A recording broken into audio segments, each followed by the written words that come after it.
the title of this textbook is Mining of Massive Data Sets. So this is good for big data analysis and, of course, data science. All of these three authors are computer science professors. The last one, Jeff Ullman, is really distinguished professor at Stanford. He wrote many books and chapters that you can find from a couple of the research areas. Operating systems. He wrote a great book in operating systems. He wrote also database books, and this is part of the database books. Okay. If you go to that website, you can download some of the slides. The slide that I am using today is something modified from what they provide.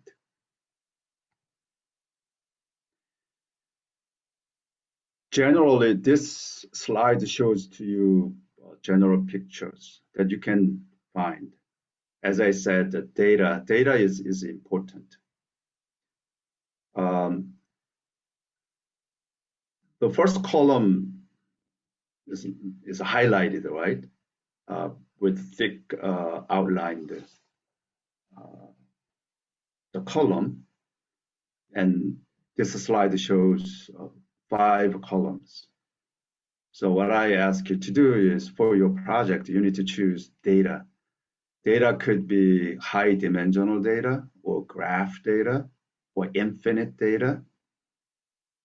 For example, web data, that is infinite data. Financial data or network data, those are all infinite data. Streaming data, right? You need to choose the data types. And then fourth column is a machine learning techniques.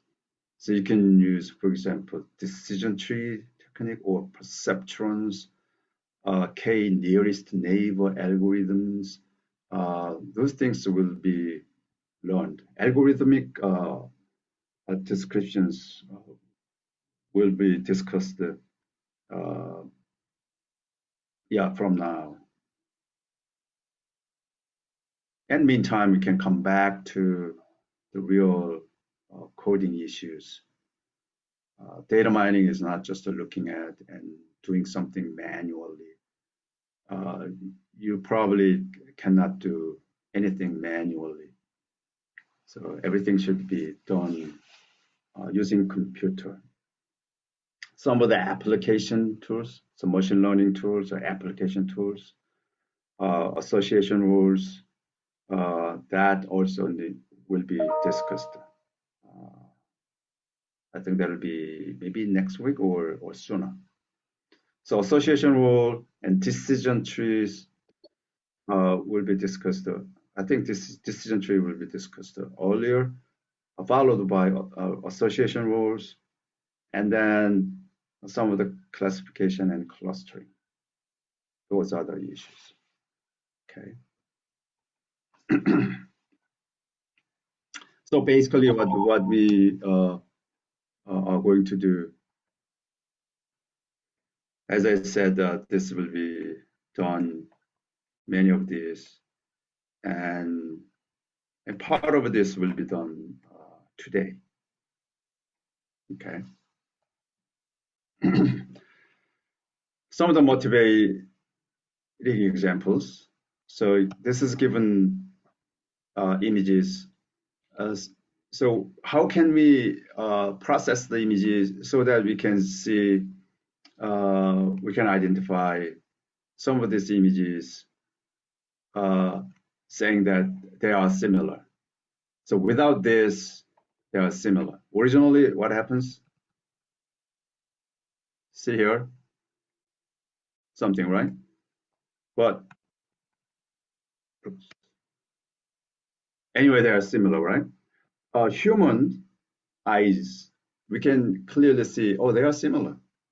They are exactly the same, uh, but in this case, maybe when we had here some of the roof of a building uh, that was taken behind this building, this maybe inside that building or somewhere in the same distance, similar distance, but maybe inside through the windows, right? Then we may have the similar scenes like this, but data mining is not something that human mine. It should be mined, should be discovered by the computer. How can we do that? So there are a lot of research uh, uh, went through. So one of the result from this SIGGRAPH paper in 2007, this is a program. By programming, out of 20,000 images, 10 nearest neighbor images were found. How they know that they are similar? We see, if we see 20,000 all the images, then we may be able to see, oh, they are really similar. It depends on your perception, right? In some cases, someone may see this, oh, they are all different. But if you see the rest of this, then probably those 10 images are most likely similar. Well, anyway, that is what they found. Okay, so we need to start with the statistical analysis. Okay, why we need statistics? So you need to better understand the data. Okay, data mining techniques are not really coming from statistics. Data mining techniques are not really coming from computer science only. Data mining is not coming from database, but rather we say data mining is a combination of all of those. So data mining is the area of interdisciplinaries. So many things may be involved in it. Okay.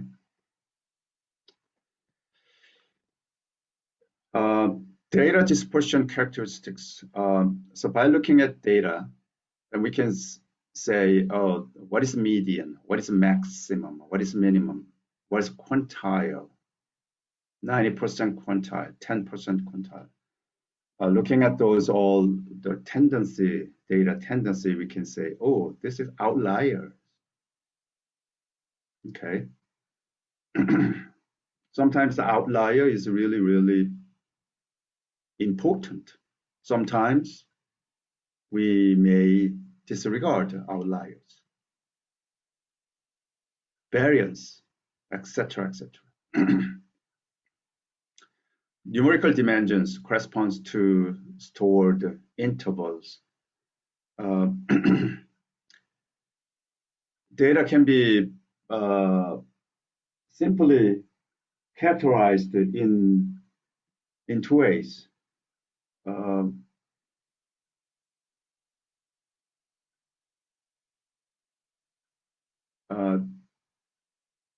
Data may be continuous, right? So that we can describe it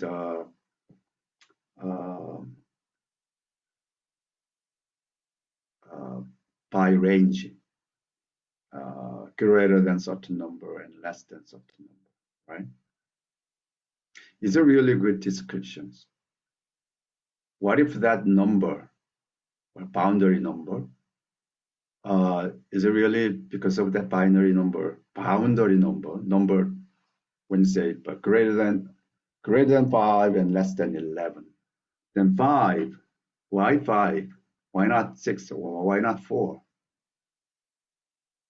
Because it is less than 5.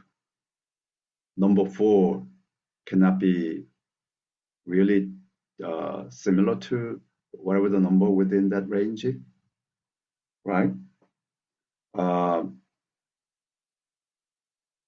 The range 5 and 11,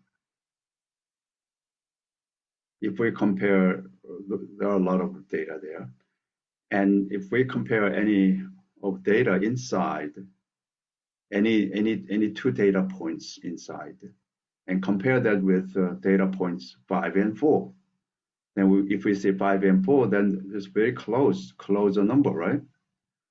But if we pick two numbers within that range, let's say 5 and 11, are they really similar? More similar than the distance between 4 and 5. Therefore, they are in the same range. It's not really, right?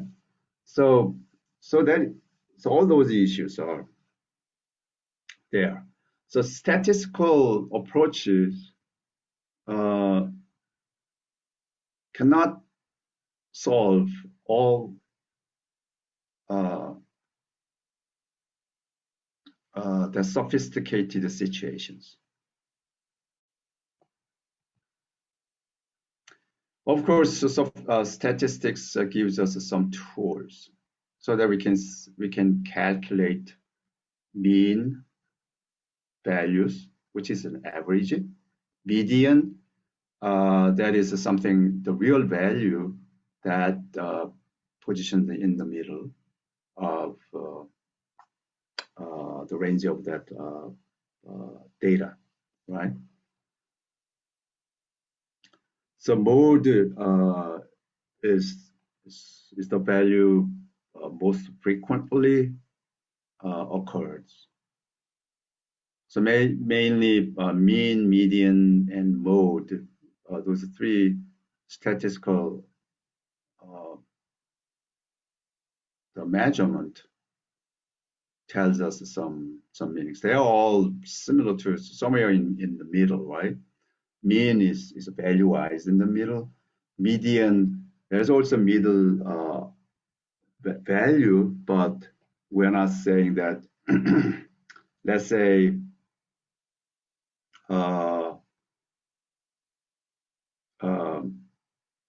if we have 10 students, and if I want to say that who is in the middle in their height, okay?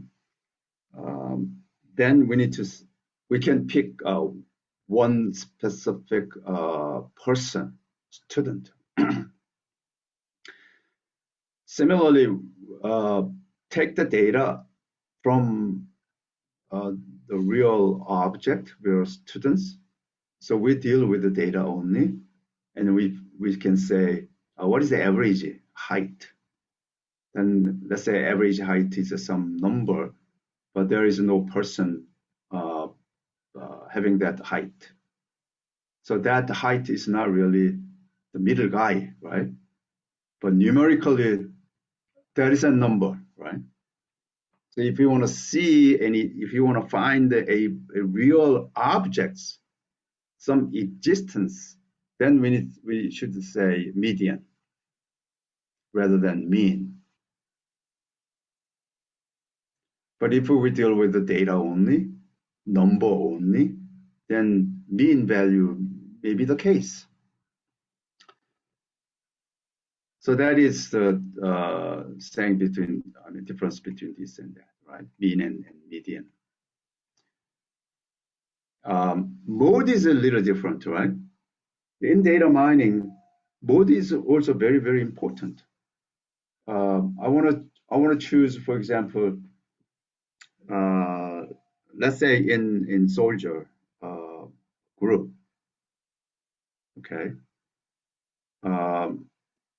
maybe SEAL members. I want to even in SEAL, Navy SEALs, I want to choose 5 seal members to intrude some certain enemies' territories. Okay, then for some reason we wanna pick all those guys very similar, look similar physically. Okay, so they are similar height, similar weight, uh, and look all similar. So let's find out 5 of those guys. So where can we find those 5 guys? Roughly, if we scan through all the Navy SEALs, let's say if we have 1,000 Navy SEAL members, then um, so which way that we can find will be most efficient? Then we need to find out. Hey, let's see the mode. In what range more frequently uh, the physical conditions takes place. Then we can find 5 people or 10 people from the high frequencies more efficiently, more effectively, right? If we find someone from rarely um, shaped, then it's very hard to find out 10 of those look alike. But anyway, that type of things. Um, So you can find out, for example, find the mean, median, and mode of the following list values, 13, 18, 13, 14, those numbers, right? And mean values, we add them up, and how many is 1, 2, 3, 4, 5, 6, 7, 8, 9, or 10, whatever number, we divide that, then mean values is this. Median, in order to get median, then we need to have for example, we need to sort these guys, okay? Smallest one here, 13. So 13, so 13, 13, 13, 13, 14, 14, and 16, 18, 21, right? In that order. And then we need to pick who is in the middle. Maybe number 14, right? Mode, we need to see the frequencies. 13 appears how many times? 1, 2, 3, 4 times. So 13 has 4 times. If we choose that in dictionary format in Python, then 13 is the key, and then occurrence will be the value. So there are 4. And then 18, how many 18s? 1, only 1. So 18, that is the key. Occurrence, that is the value. So that's number 1. And 13 and 14.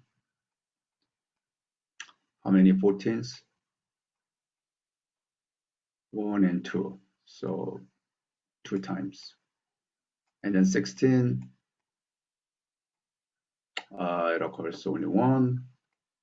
So it'll be 1 here. And then 21.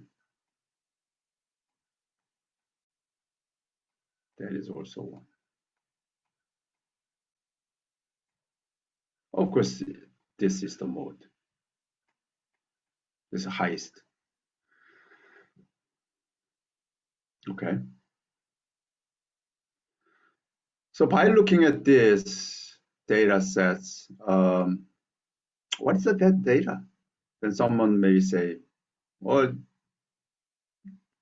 they're all about 15. They're all about 15. That is somehow correct, right? Because average is 15. Someone says, oh, what is those values? They're all values surrounding 14. That is also true. Someone may say, oh, there's a 13 because Many of those are 13. They're all true, right? Somehow. So statistically, we can, if we are to summarize the numerical data like that, then we can provide in those ways. Data can be sometimes normalized, like systematic. Then we can say mean, median, modes are very close, very nearby, right?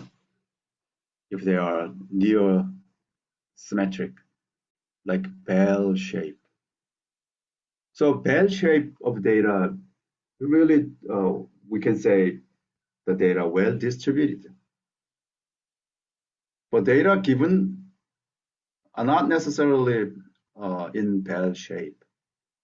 It could be a different squid bells, like this left or positively squid or negatively squid.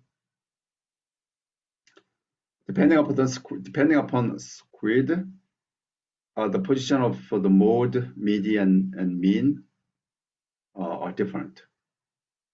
Positively squid, then mean value may be higher than mode and median. Median may be in the middle. Median is always in the middle. So mode and mean, mode means it's higher this frequency, right? So if that is a positively squared, then mode will be the lower. Negatively squared, then mode will be the higher positions. So all such things are measured in statistical approaches. Okay, so quantiles usually divide that into 4 parts. So Q2, that is in the middle, 50 percentile, and then 25 above that 15, there's a 57th percentile, there's a Q3, and then there's a Q1. So Q1, Q2, Q3, 4 data points. So data can be divided into 4, right? Like this. If this is the data, then they may be in the middle, and 25 above, and 25 below. 3 data points can split them into 4. Interquartile range is Q1 to Q3. Let's say this is Q1 and Q3. Of course, this is Q2.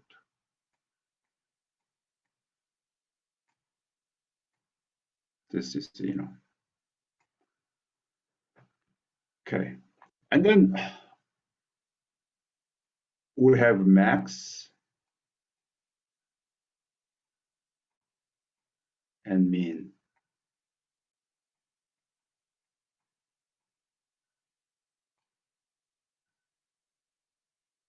So actually the data points of our interest are those 5. Minimum, Q1, median, Q3, max. Those 5. Based upon this, some of the data visualizations, there is a box plot. So ends of a box are the quantiles. Median is marked. So usually median, this is marked. And then what happens here is that they make this Q1 and Q0, and median is marked. And then from there, here is a minimum, here is a maximum. So you draw like this. This is called the box plot. You probably see that notation in many visualizations, right? One of such a visualization is used in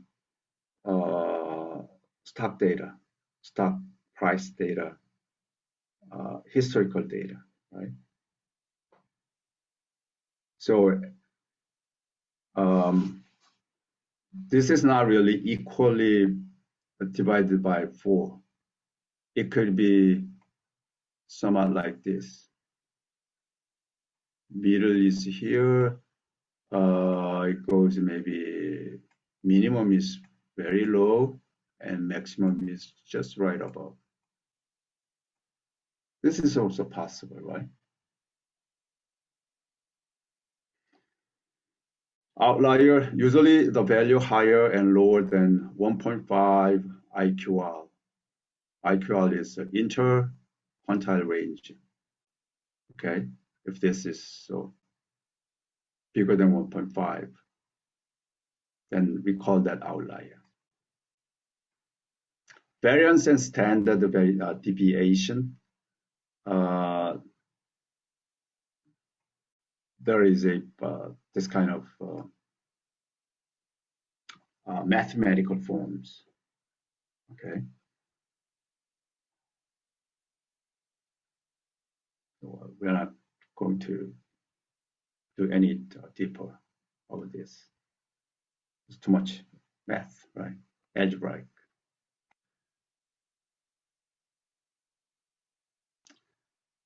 So we can think of this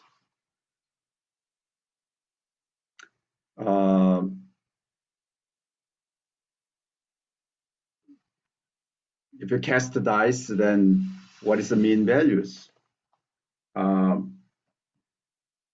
Dice has the face values 1 through 6, right? And how many faces? There are 6 faces. So mean values is 3.5. What about variance? Or what is the standard deviation? So based upon that, right? So you may be able to find out, for example,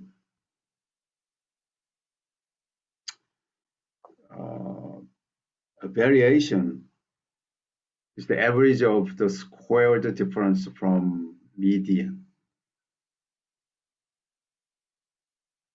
So you need to find out median. Median is similar to the mean values, right? And then make the difference. And then standard deviation is how spread out the numbers are. So it'll be, you can find it, but we do not want to calculate there.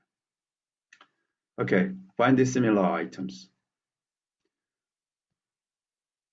Data sets, we are dealing with the data sets, right?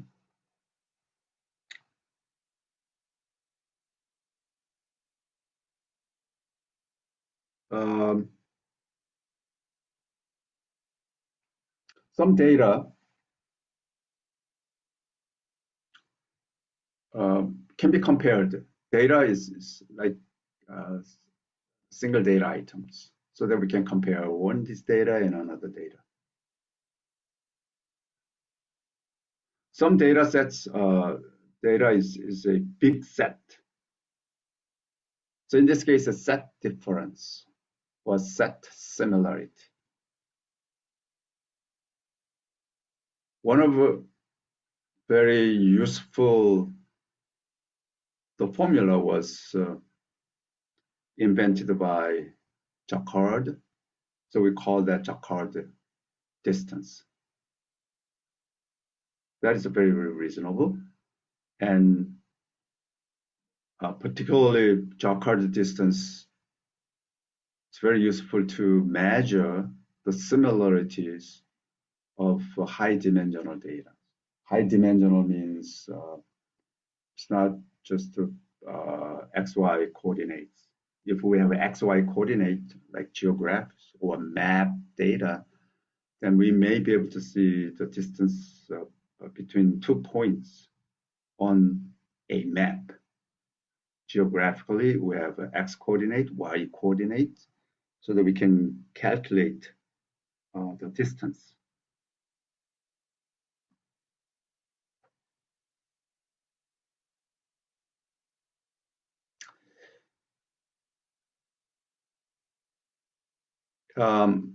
We can expand that a little further to 3-dimensional, for example.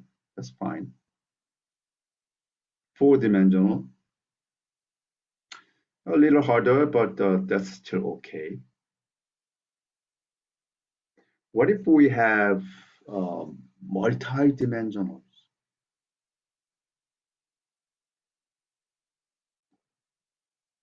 Think of two pages of written documents. 2 pages of written documents. How can you compare those 2 documents?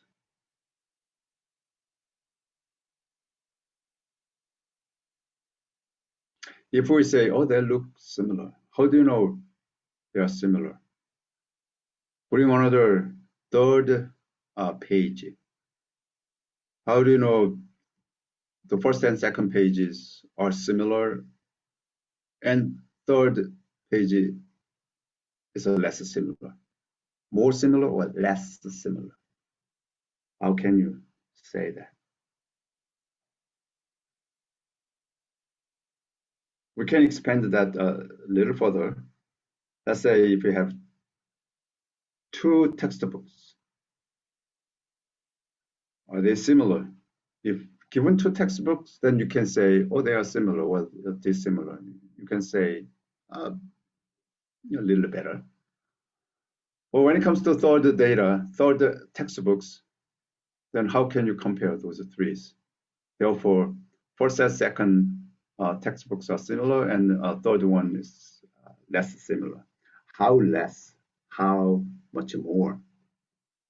What if we have millions of such books? How can you compare millions of books or billions of books? How can you compare that? Look at one book. How many pages? Let's say 100 pages. For each page, how many? What contains a page? Page contains. Let's make it simple. Then all text. What do you mean by text? A page is nothing but a set of words, right? Word. If it's the word, then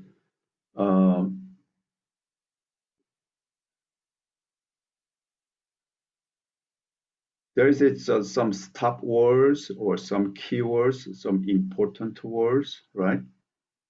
Meaningful words. There are some also articles that you may ignore. So all such things are involved. But anyway, book is a set of words. Set of words. How many words? 1 document. Million words. Another documents. Another millions. Another documents. Another million. Another million. How many documents? Million documents. There's a big data, right? How can you compare that all? So we need to see another. Okay. Well, actually, we can think of 2 types of distance: set distance and interval distance. In the interval distance, there are so many distance functions available. So we'll look at first interval distance. Okay, one of interval distance start with this Minkowski matrix. Minkowski matrix.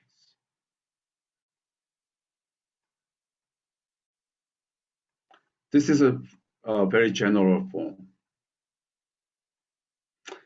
Right now, this is not really understandable. That's okay. Go to next. Let's start with the Manhattan distance. Those who do not know Manhattan distance, let's think of Euclidean distance. This is very familiar with this, right? For example, if that is xy coordinates, if we see two data points, let's say this is the data points x1,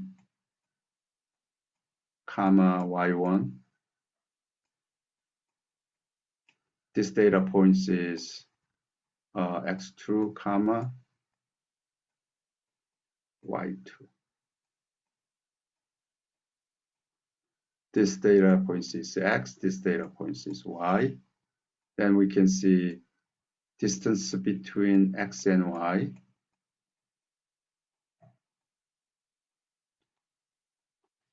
is pick the same dimension, x1 and x1, x1 and x2. So subtract x1 and x2, subtract, and y1 and y2, subtract, and z1 and z2, subtract. And we square them. Why we square this? Because distance is not, there is no sign, right? 7 minus 3, 3 minus 7, they are the same. So we square it and then finally square root. So it'll be the same values. For example, 7 minus 3, 3 minus 7, same distance, right? In this case, there is a negative 4. In this case, there is positive 4. Negative, positive doesn't mean much. So then we need to square it. And then finally, square root. So in this case, that is 4. This is also same thing, 4, right? Only if we do this, then it'll be 4. Anyway, that is the difference. Similarly, we do this. Okay, that is a Euclidean distance. If we apply this, R equals 2 to Minkowski here, this is a square. This is 1 over 2 in the exponent. Then that is a square root. That is Euclidean. If R equals 1, 1 over 1 means nothing, and 1. So only there's absolute values. If we see absolute values, given these two values, we simply use absolute values. It is called the Manhattan distance or city distance. Why that is the case? Say this is a Manhattan, then we have street and avenues, right? Street and avenues like this. Let's say somebody is here and I am here. And you want to see the distance between these two. Typically, when you see the distance, then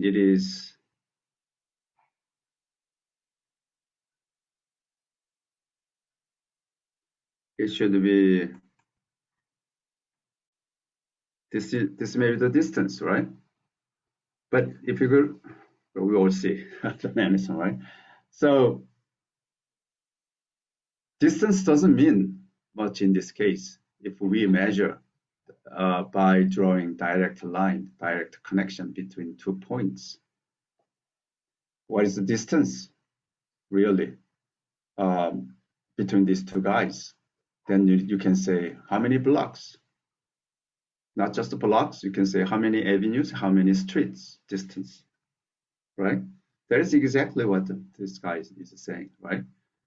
Then you can say, hey, 3 avenue and 2 streets, right? This usually the Manhattan distance. 1, 2, and 3 avenue, and 1 and 2 streets distance. That much part away. This is a Manhattan distance.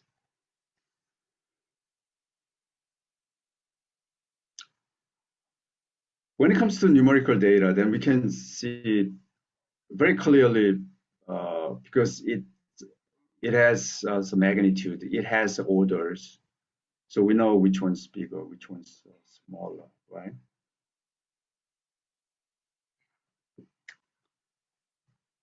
So that no problem with this Euclidean Manhattan Chebyshev distance. This is similar to Manhattan, but only difference here is that in the Manhattan distance, we add each distance and we add them up finally. But Chebyshev's,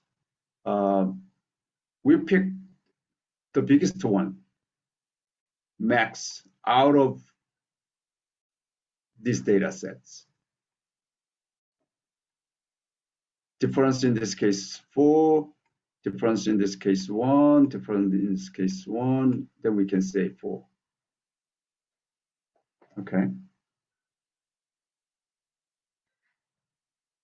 In what case Chebyshev distance is really, I mean, that makes more sense.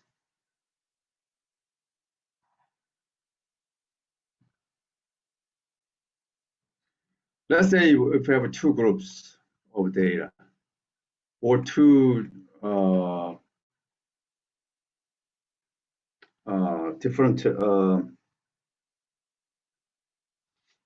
student body, okay?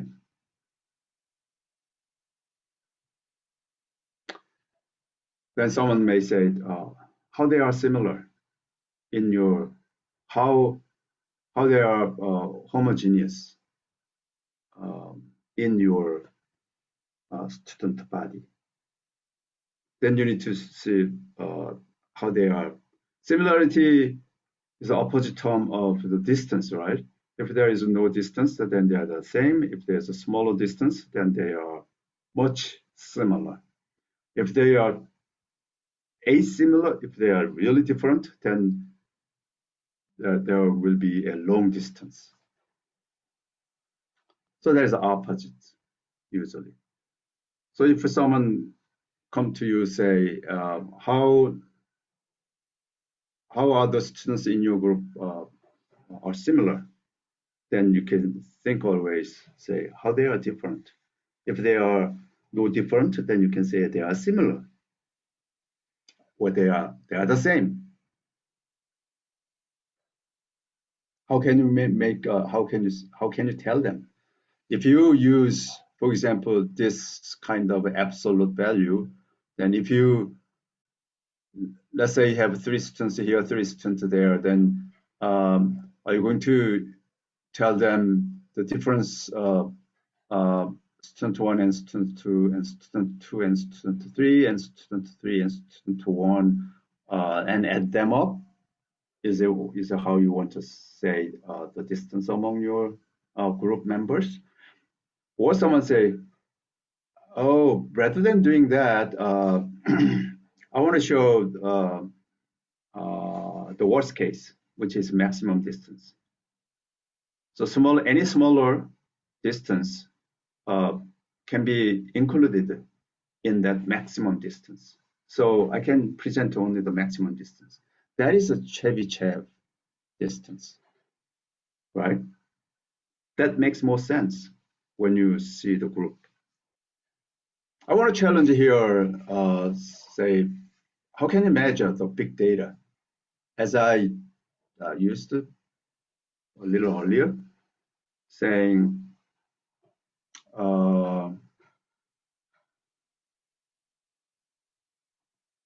big data could be is a big number and big number objects, big number of objects. Each object is formed in high dimension representation. So high dimensional data can constitute one object, but there are big number of those objects. So there's big data. One of the examples is documents. What is a document? Documents is a set of words. So usually too overwhelmingly many words in a book or book series. So if you want to compare those documents, then how many documents? There are, again, overwhelmingly many documents where each document has overwhelmingly many words. So let's begin with a small document, 1 page long documents. Compare a few 1 page documents. Goal is to find the near neighbors in high dimensional space. So Jacquard distance shows that if we have two sets, C1 and C2, how they are similar.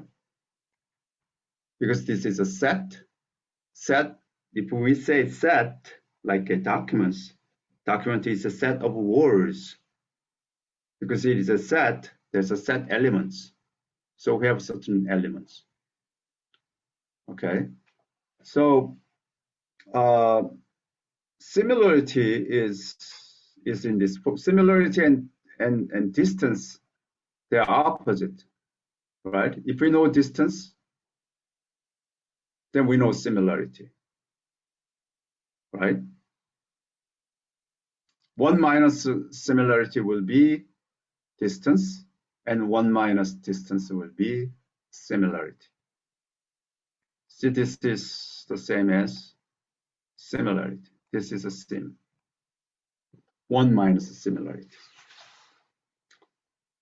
Same thing. Similarity is 1 minus distance. So anyway, similarity or distance can be computed by counting the set. It is union and intersections. So intersection of two sets, we count the elements. Intersection of the union, we count the elements. That is the similarity, and that is the differences. Let's say we have, in this diagram, we have two sets, C1 and C2, and then elements dispersed in this way. So 3 elements are common for those two sets. Okay. And if we consider all, then there are 8 elements. So 3 out of 8 will be common to both, and 3 are unique to one set, and 2 are unique to another set. That is the situation of this Venn diagram. And then, therefore, we can see the Jacquard similarity, then intersection over union. So 3 over 8, that is the Jacquard distance. Similarity, Jacquard similarity. Once we know similarity, we can see the distance. We simply, so both of these will be, if we add the similarity and distance together, then it will be always complete 1. Okay, similarity, distance together. So similarity plus distance will be always 1. So if we know similarity, we know distance. If we know distance, then we know similarity. But we can first find the similarity by having this formula. Then we can see the distance. Okay.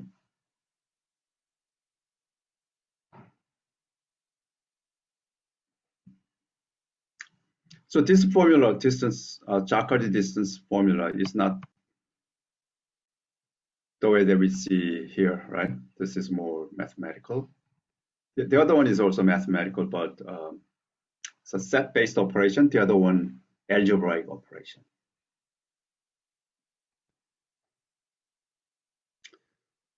So for example, consider those two lists. Convert A and B to set. Those are the list. What is the list? If we see the list in Python, then duplication is allowed, right? But set, by definition, there's no duplication.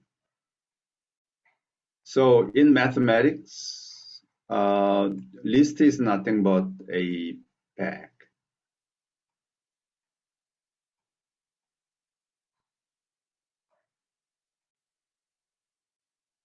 Bag. Not a set, but a bag.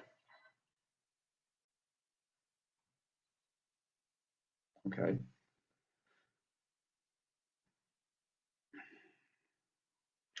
So this is a bag. If we convert this to a set, then it'll be 1, 2. There are 2 3s, but we need to count only 1. So 1, 2, 3, 4, 5. This is a set.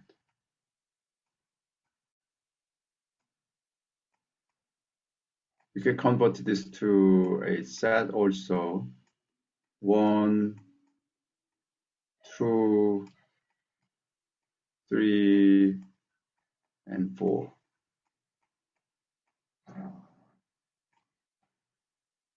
Okay, and compute Jacobi similarity of A and B. Then we need to first A union B, A intersect B, A union B.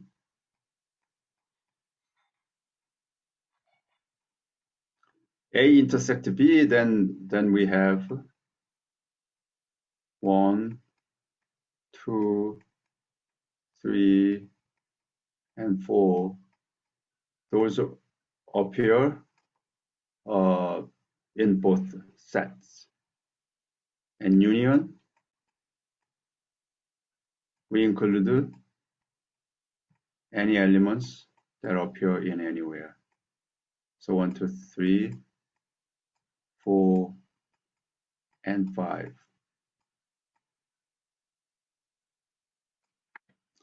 To calculate the similarity, we need to have the size.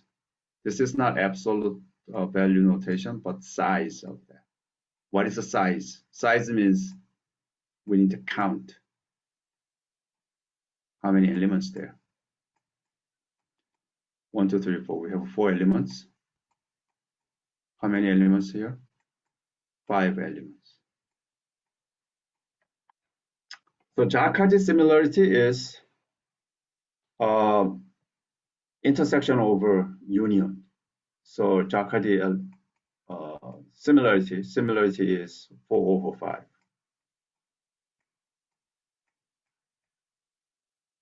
What about distance?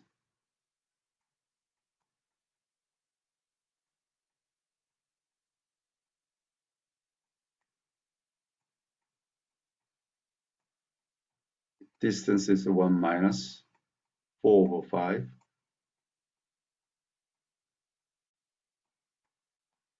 Therefore, 1/. 4 or 1 over 5. Back here, if you see these two sets, the two lists, A and B, they're similar, right? How much is similar? 80% is similar. Because they are not exactly the same. Then how are different? Different means distance, 20% distance.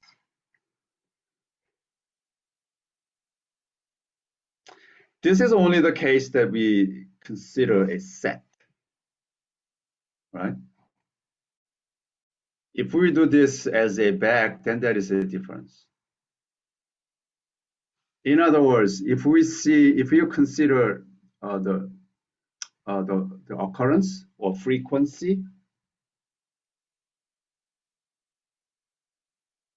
number 3 here appears twice.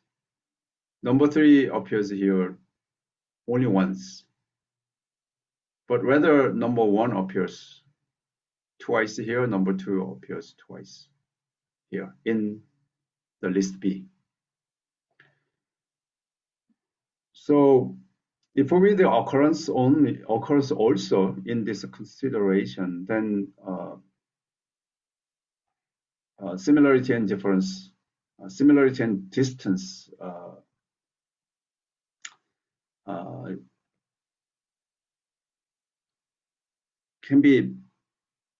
should be tweaked, that form, okay? It's not by set, but it should be by a bag.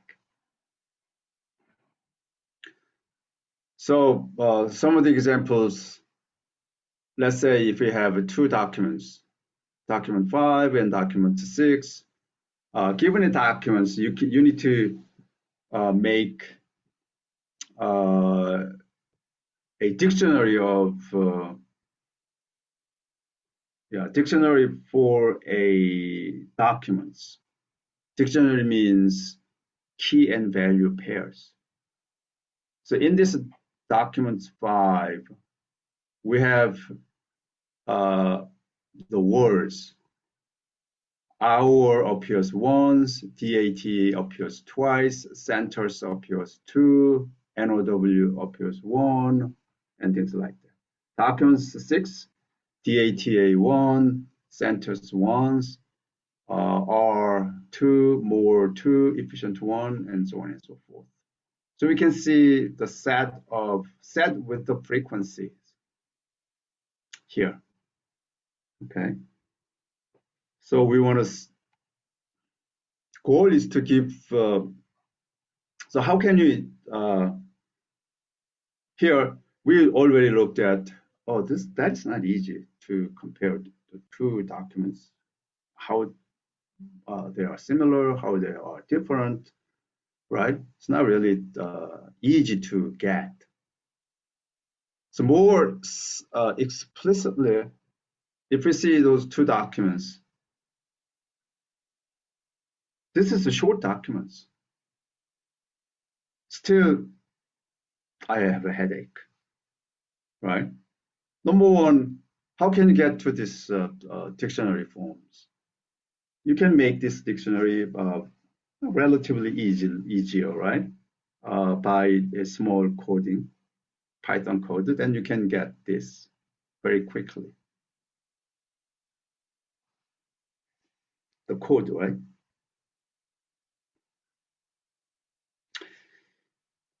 How can you deal with this type of big data? Although this is not really big, but this is a simplified big data. Given a large number of documents, find the near duplicates pairs, which means how they are similar.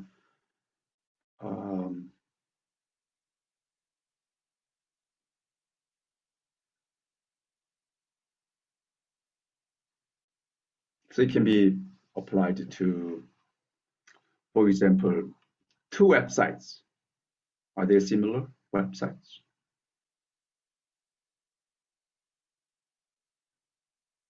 Intentionally?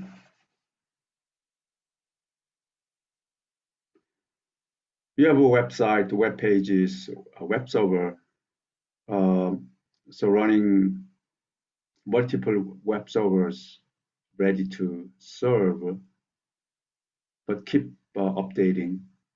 At certain point in time, how can you see how much they are similar right now?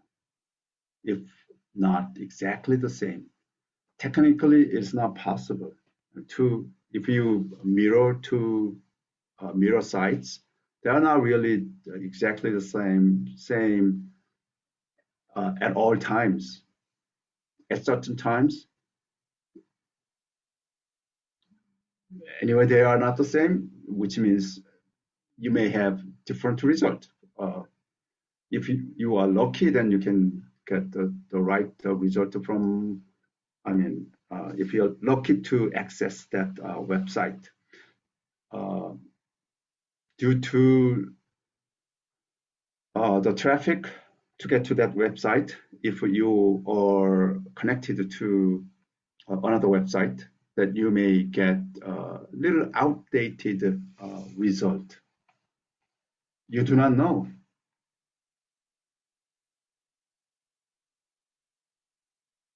Nobody knows, right? You simply do Google. So if you do Google at the same time, you do not know your Google is always the same. How many Google web servers are running? Hundreds of web servers are running simultaneously.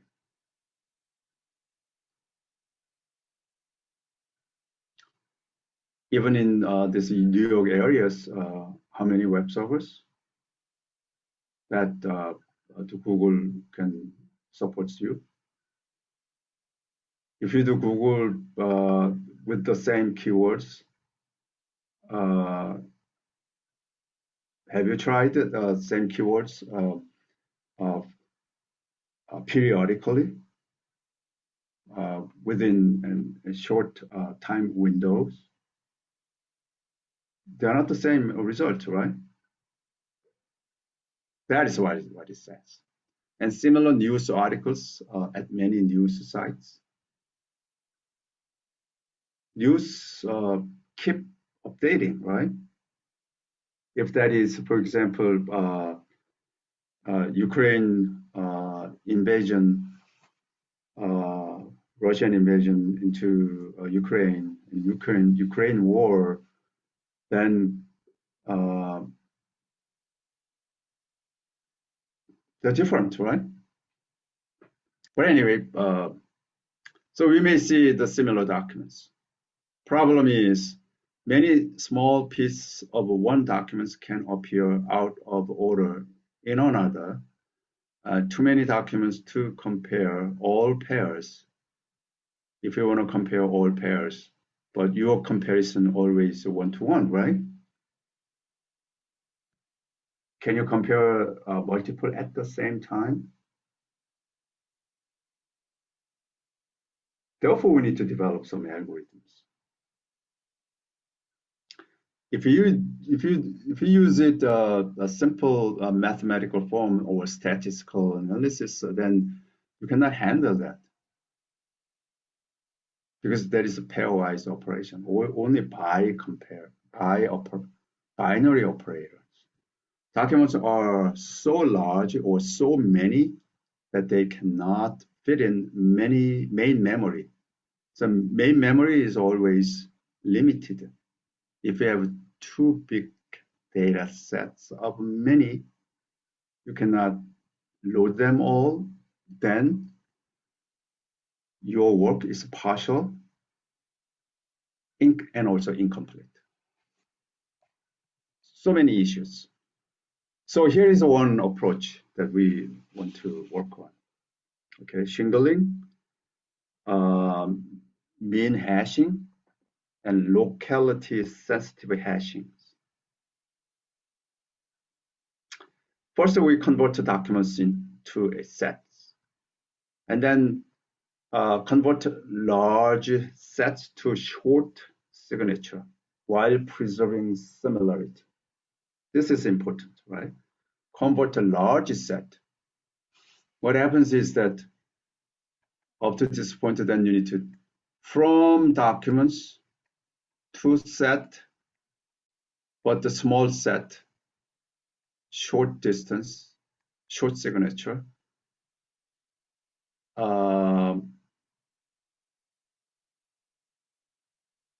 and then finally pair over signature. So documents can be simplified that way, okay, according to those 3 steps. So we'll look at some of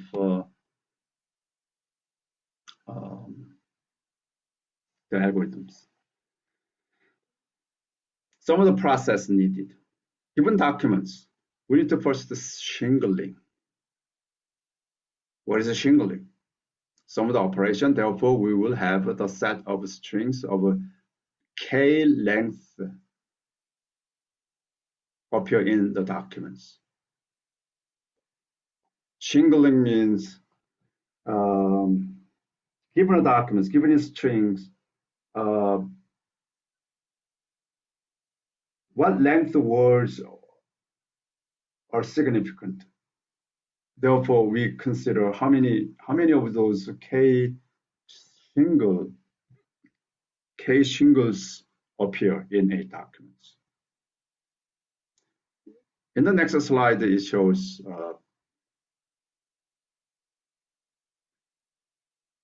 the shingles. Okay. Then we need to get the signature after that by passing the min hashing operations. Signature is nothing but short integer vector that represent the set and reflect their similarities. So we still keep the similarities. While preserving the similarities, the object to compare, our document will be simpler and smaller. And then finally, we can compare that. Shingling.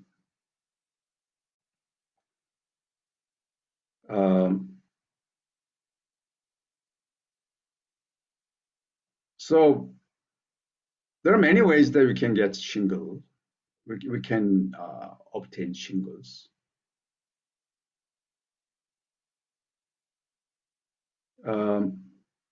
We can say it is nothing but a set of words, like that we did in this.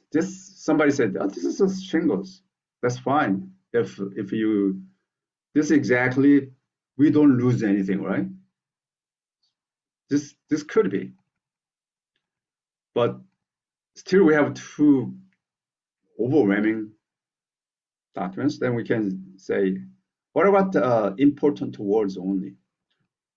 I want you to recall that slide that I just showed to you.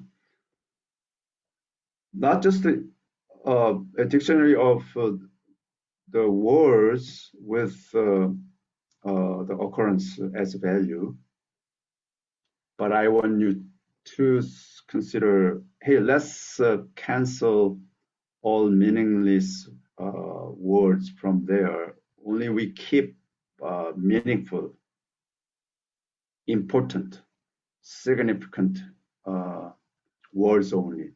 That way, we can reduce the documents also, right? Size will be smaller, at least a half.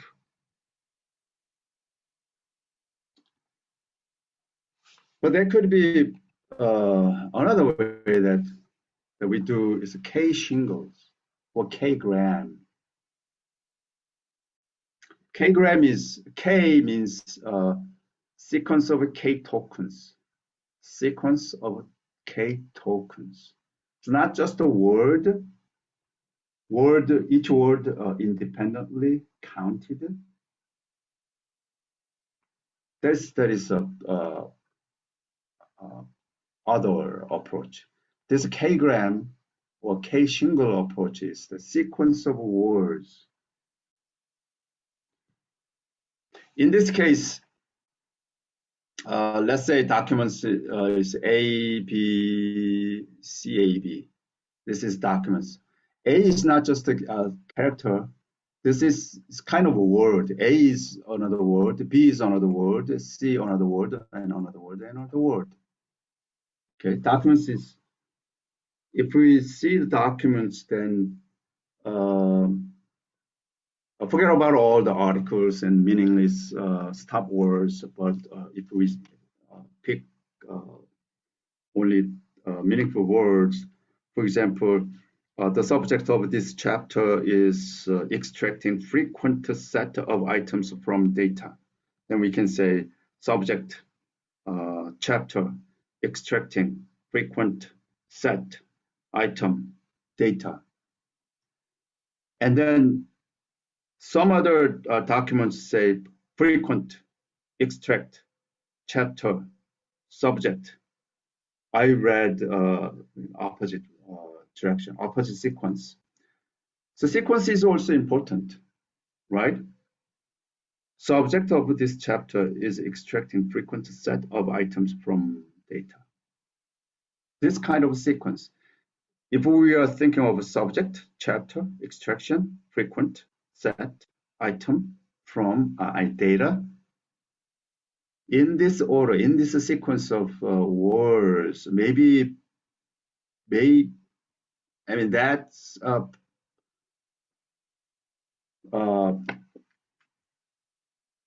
sequence keeps the semantics of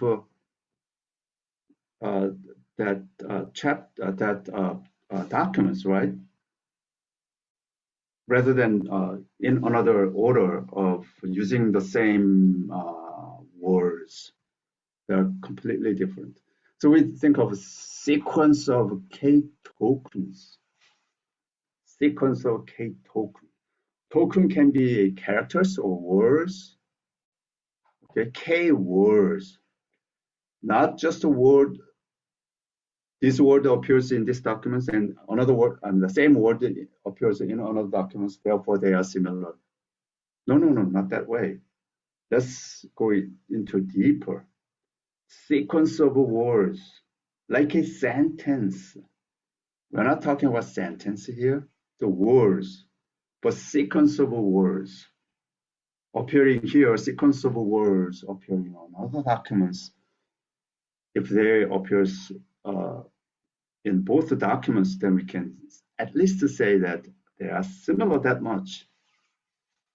That's what it is. That's what we are considering here. Shingling. So are we saying that how many tokens that we consider? Let's say 10 tokens. 10 tokens is documents contains these 10 tokens in this sequence. Yes, no. If k equals 2, then we have these many sets of this possible, right? AB, BC, CA. So AB, BC, and CA. There will be another AB. But in our documents, we say single as a bag, then we need to say AB, BC, CA, AB. If it's a set, then we can say only no duplications. But I believe we say back approach, right? Same, the words may appear multiple times, right? Well, it depends on the application. But anyway, simply this is a shingles. So shingles can be, you can also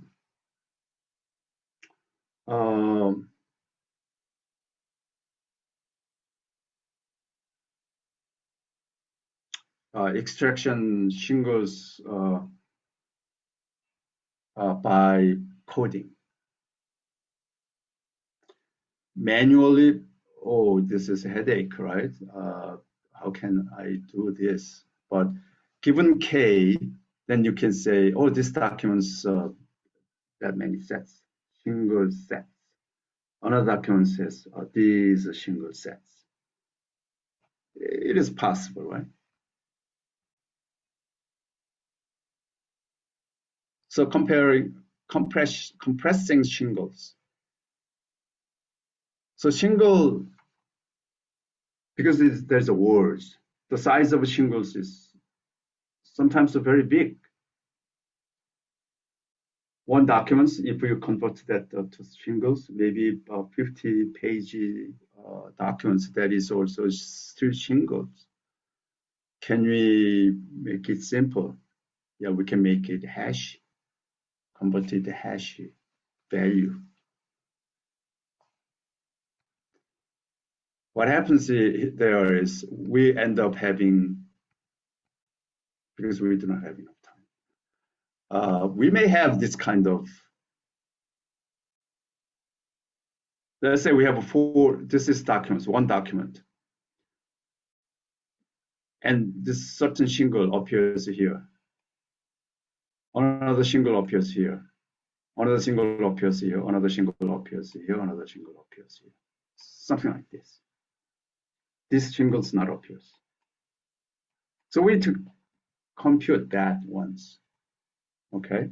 Data mining and or data science are dealing with a big data. Okay.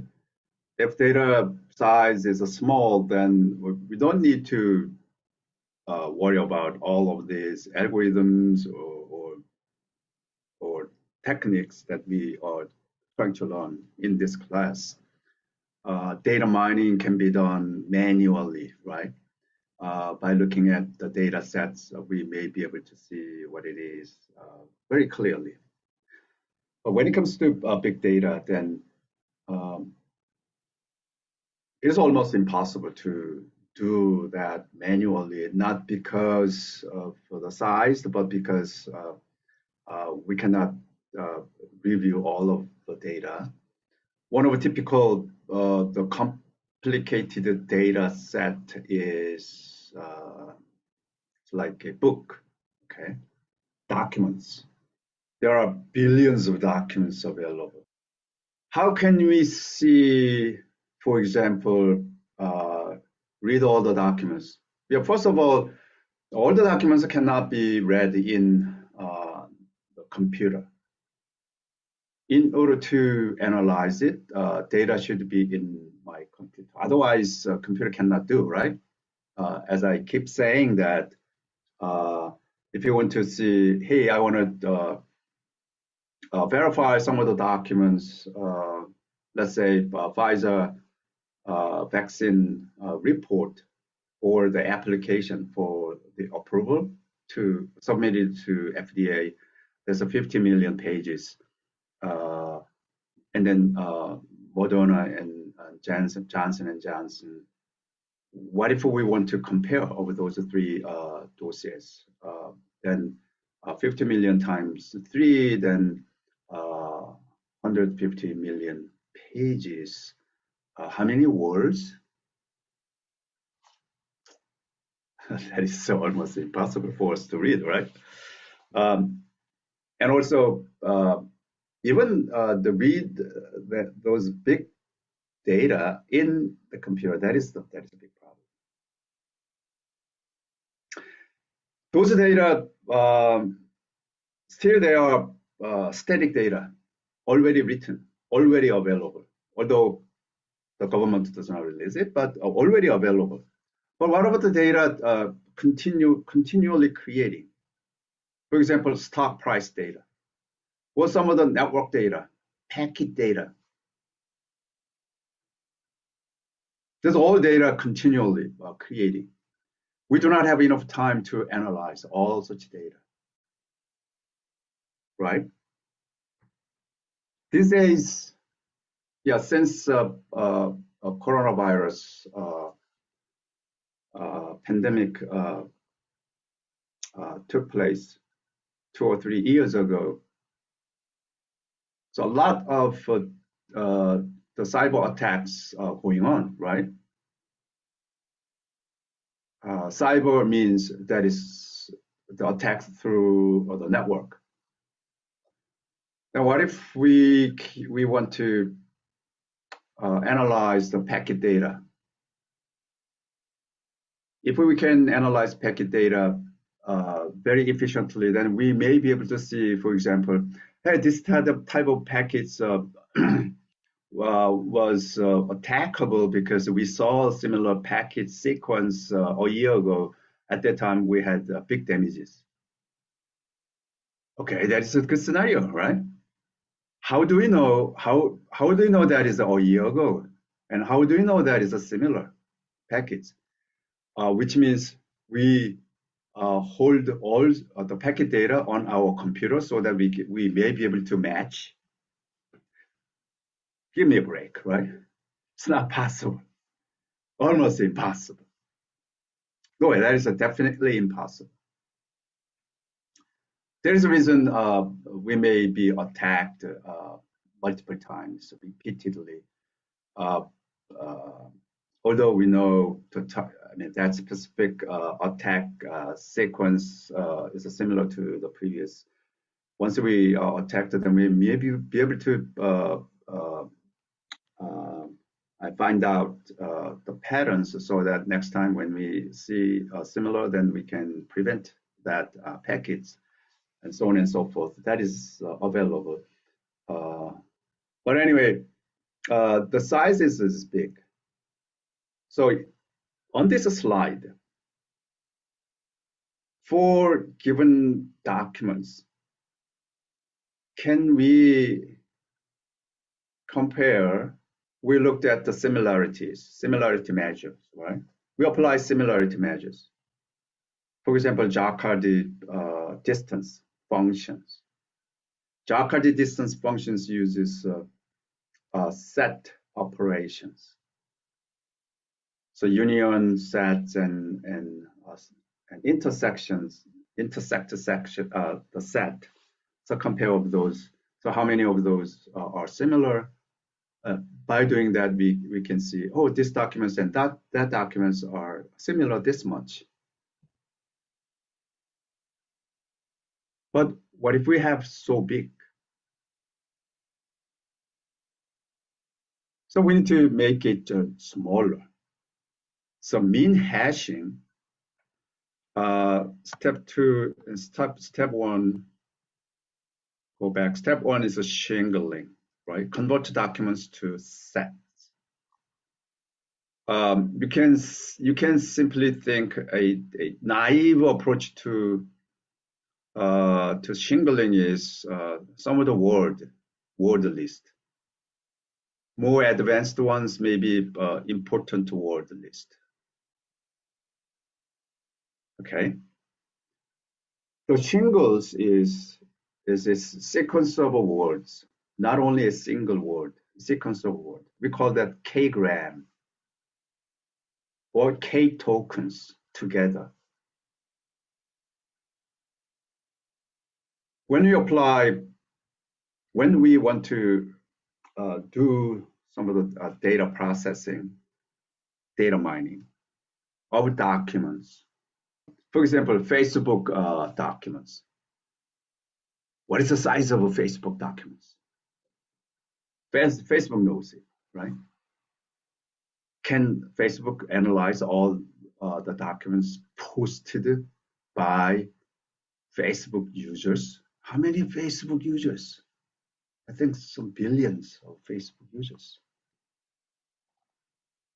So meaningful of the documents, for example, in Facebook, there's a sequence of K tokens.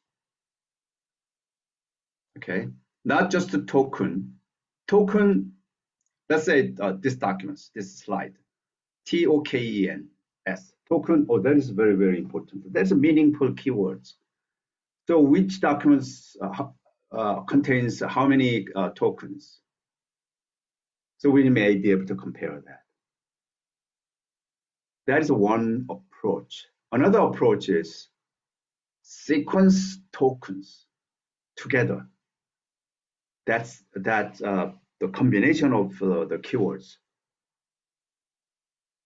Not simply independent TOKEN, that word, but if we say token sequence, then documents means something more specific with the word token, right?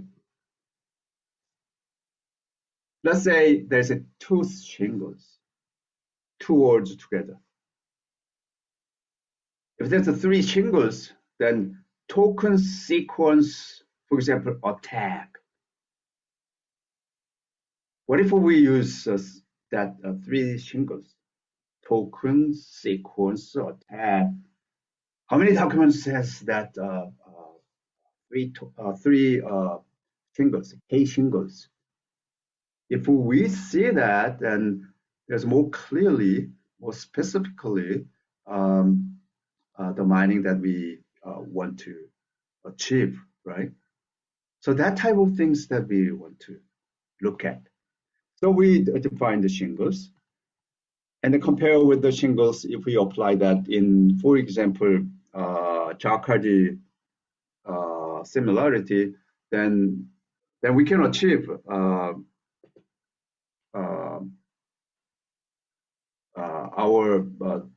data mining or data science more meaningfully, right? Still, we need to think of more, right? Can we large sets of case shingles into short signatures, and that short signatures still preserve the same similarities, then why should we work on large sets? We can simply, yeah, if we can obtain short signatures, then we want to play with the short signatures, right? That is whole points. So one of the short signatures may be bit vectors. If you see the bullets there, the first bullet says, many similarity problems can be formalized as finding subsets that have significant intersection.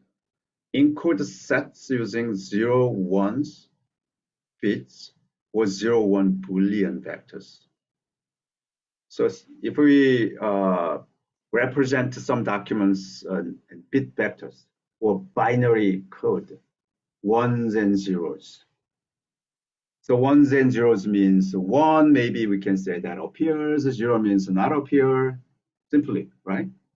Like Boolean values, true, false type of. If we have that, then there is much more easier to get the similarities, right? If you see the examples on that slide, let's say a collection of documents one, that represents 10111. Collection of documents two, holding 10011. Then we can say pairwise with ones and zeros. Let's say the intersection. Then pairwise intersection. Which one's common? First bit's common, second bit's common, third different. 1 0 1 1 1 1. Yeah. So which ones we focus one? Which ones are common? So first one appears C1 and C2, and fourth and fifth ones appears both document collections. If we collect all that appears once, then we have four first bit, second bit anyway, that is a zero, which means none of those two document collection have whatever that uh, uh, the zero means. Zero means not exist. So we don't need to care that, right? Because yeah, only some collection one is talking about the first position, third, fourth, and fifth positions. Second collection C2 describes about first position and fourth and fifth positions. And if we union them, then we have a first, third, fourth, and fifth. So size of union is 4, size of intersection is 3, according to Jacquard's similarities. Then 3 over 4. So distance is 1 over 4. What that means is that it's more similar, right? Because out of 4 positions, 3 positions are common. Then we say that they are similar. So we want to construct a Boolean matrix. Okay, rows, elements, so shingles. So for example, K shingles, 5 shingles. Then there's a for example, there's a 3 shingles. Then token sequence attack, 3 shingles, and maybe another packet analysis tool, or maybe nuclear bomb size. So those the elements, those are shingles. Those shingles may appear that on the rows. So first row will be token single attack, token sequence attack. Second row represents yeah, whatever I said previously, right? That is what it is. And then columns, there's a number of document sets. So we may have this kind of things, shingles and documents. Some of the shingles, for example, token sequence attack appears in documents 1, appears in documents 2, appears in document 3, but not appears in document 4, right? Another one, maybe packet analysis tool that appears in documents 1, documents 2, but not in document 3, but in document 4, and so on and so forth. You may be able to make this kind of fit vectors, okay? So the issue here is the similar columns. By having this is a column. Column means the documents, right? Similar columns, finding similar columns means finding similar documents. If documents represented in this way, can we see, oh, this document is similar to that, or this document is not similar to the others? Things like that. Can we have that? Again, if this matrix or vector is still very big, then how can we do that? And typically, this is, if we see the shingles, then this matrix may be sparse. What that sparse means is a lot of zeros, right? If they are, if documents are arbitrarily collected. So all documents may be describing something differently. One document describes about financial banking systems. Another documents may be military documents. Other documents may be academia documents. Other documents may be something about elementary school textbooks. Some of the documents may be some of the insurance documents. So all different documents. So according to, even if you have a pretty good size of the shingles, maybe this shingle appears in one document only. And the other shingles may be only another one document, all others zeros. If there are so many zeros, then we call that sparse. Sparse.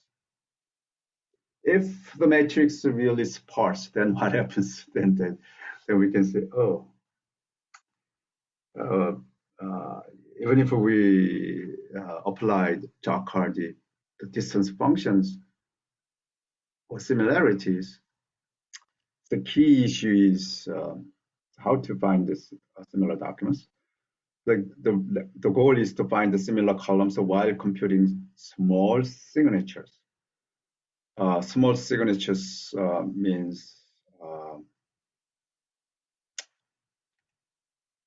is the findings small signatures. So key here is that, so we want to apply hash columns. So hash each column C2 small signature. Okay.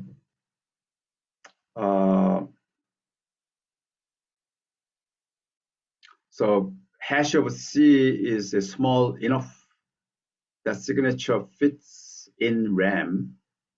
RAM means our memory. Similarity of C1 and C2 is the same as the similarity of signature hash of C1 and hash of C2. The goal is to find hash functions such that similarity is still preserved. If we have good signature functions, I mean the hash functions. The hash function is really, really important. Okay, but the rest of this slide gives us, let's say if we have good hash functions, then we see that we can, we may have a good signature of the matrix. Given this matrix of shingles, we can have a matrix of signatures. From matrix, like this table, from the matrix of the shingles, we want to obtain matrix of signature. So this matrix of signature is not anymore ones and zeros vector. You see here 0, 1, 2, 0, 0, 1, 0, 0. This, we have how many rows? 5 rows of documents can be reduced to 2 rows of documents. Assumption here is that if we have good hash functions, okay, so this says some of the definition says hash function is the index of the first row in which column C has value 1. That is hash functions. Okay. Let's say here,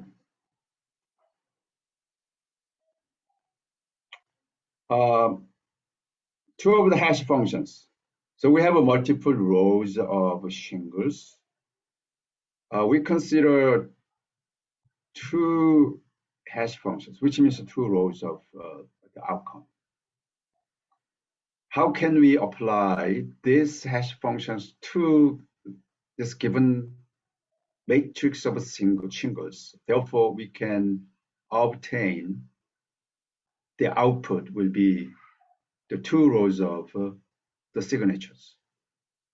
That appears in the next slide. So let's do it in this way. Okay, consider each of these rows. Okay, we need to continue to use all of these. Apply the first row. Okay, to this. Apply this one to that. Then what it is x is we can apply this ones and zeros. Okay, so x, the first row, h of 0, h1 of 0 means if we put 0 here, instead of x, we put row number 0. 0 plus 1 mod 5. Mod is a modular. What that means is that whatever the number that we have here, x plus 1, divide by 5, we consider the remainder, remnant remainder. So if x is 0, then we have a 1 here. 1 divided by 5. What is the remnant? Remnant. What is the remainder? There's a 1. Okay. So we compare this with the 1. Yeah, initially we need to have all infinities. Okay. For these two hash functions, we expect two rows of a signature matrix. Row number 0, row number 1. So each value for other documents, so all infinity. Okay, so apply this to h1 function, apply this same row to h2 function, and we compare whatever the value only for those number ones here. We don't care zeros because 0 means that a word doesn't exist. That documents never say about that, right? Then we don't need to do anything about zeros. Only 1, 1, 1, which means documents S1, documents S2, and documents S4. But when we have a number 1, compare this, we make smaller ones, in minimum ones. We compare that, we take minimum ones. Okay, that's what it is. So 1 compared with this, the minimum one is 1. So 1 come here. 1 also compared with that, that's 1. Third one, because this is 0, we don't care. Minimum is still infinity.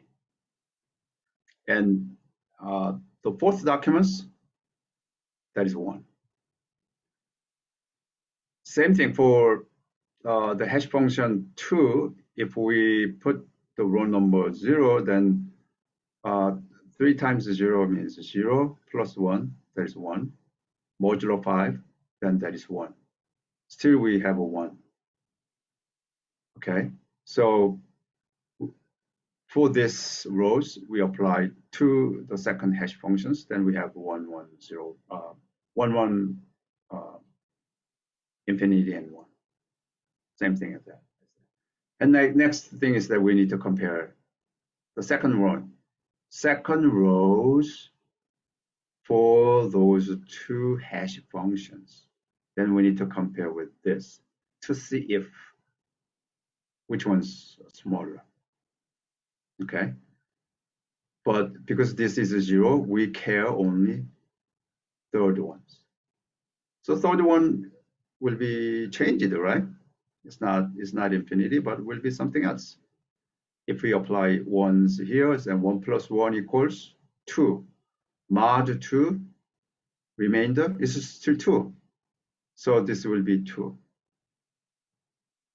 Okay. For the second hash function, which is the second row here, if we apply number 1 to x, then 3 times 1 equals 3 plus 1, that is 4. 4 mod 5, that is 4. So that appears here. Okay, 2 and 4. All right. Then move to the next one here. We apply that 2 here. 2 plus 1, 5. Mod 5, then there is a 3. Let me see if I can get...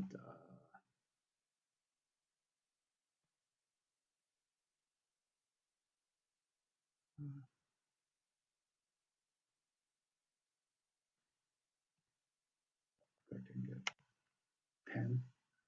Okay, I have here pen. So this is let's say we done this, and consider this. I'm trying to explain the one on the next slide without looking at it. Okay, so we apply 2 here, then 2 plus 1, there's a 3, mod 3, then that is a 3. And 2 here, 3 times 2, there's a 6, 6 plus 1, modulo 5, then remnant is 1. So we consider only S2 and S3 and S4, right? So compare here. We need to compare with the 3. So 3 compared with the 1 here, but we choose smaller ones. So still 1. If we compare 3 and 2, then 2 is still smaller. We keep this. Compare 3 and 1, we keep this. Okay. And for the second row, there's a number 1. So there's the same as that. And number 1 and number 4, which one is smaller? So number 1 is smaller.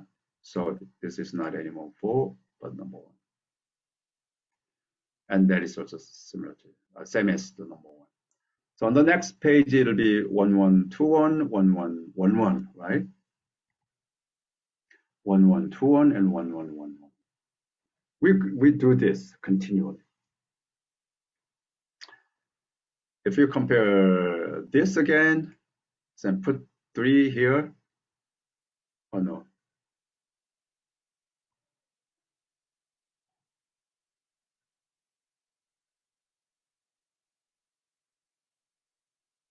Oh yeah. 3 here, then that is 4. Because we put here 3 plus 1 is 4. And 3 times 3, 9 plus 1, then 10 divided by 5, then it's 0, right? We apply this. This goes here. So 4 is not greater than, not smaller than any one of these. So this will be the same as that. Here, we compare also S1, S2, and S1, S3, and S4. So S1, S3, and S4, and compare with this 0. So 0 is smaller. So we need to change all of this to 0. That is this, right? 0, 1, 0, 0.